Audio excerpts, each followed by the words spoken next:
Hey guys, Jeff Piven here, restaurant consultant at the Arizona branch. I want to talk to you about a new program that Governor Ducey announced yesterday, which was Wednesday, about funding some of these cool temporary patios for our restaurant partners across the state. So here's some of the details you need to know. This is what it's called and some of the minutia on that. You can pause it and check it out. But primarily, you need to know that this is a $1 million fund. It's going to guarantee up to $10,000 per applicant, and that there's only going to be 100 approved applicants. So this is going to go live Monday. Very important. Okay, the restrictions on this program, few things we need to call out here. This is going to be for licensed restaurants and bars that serve food. So if you're not serving food, this is not going to be for you. Next, you need to have fewer than 50 employees. Next, you have to be complying with all of the COVID-19 related executive orders and restrictions that are already out there. Next, you have to demonstrate that this is a new extension of premise, which means it has to go through a local governing body. And if you're selling liquor, it's going to need to go through liquor license and control. Finally, some planning. Some research needs to be done ahead of time.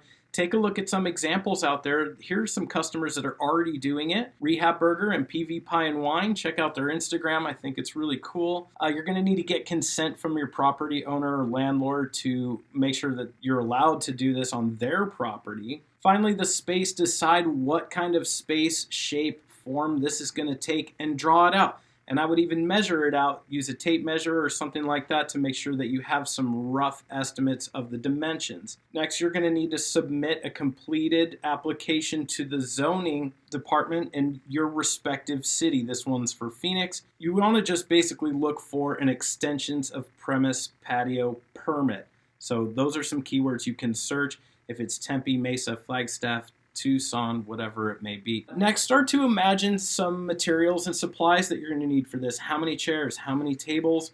Probably heat lamps, some fencing. If you're serving liquor, you need to close it in, as well as you're going to need some lights out there so you can see what you're doing, and try and get a ballpark estimate of what this might cost. Next, you might want to have your financials for 2020 handy just in case. Now, the application starts Monday, and we haven't actually seen the details on what they're going to ask for. So what this planning piece is intended to do is get everyone ready with everything we could imagine as a team that you would need to be prepared to fill this application out. You want to make sure you're doing this stuff ahead of time so when Monday comes, you're ready to rock.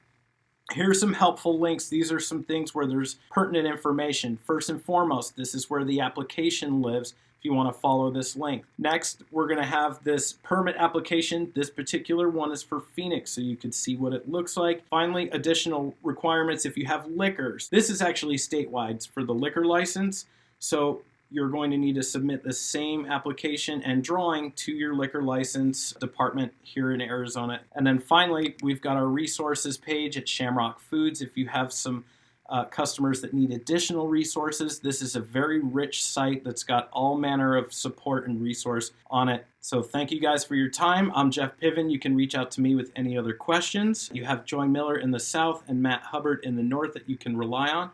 Reach out to us with any questions. We'd be happy to help. Take care.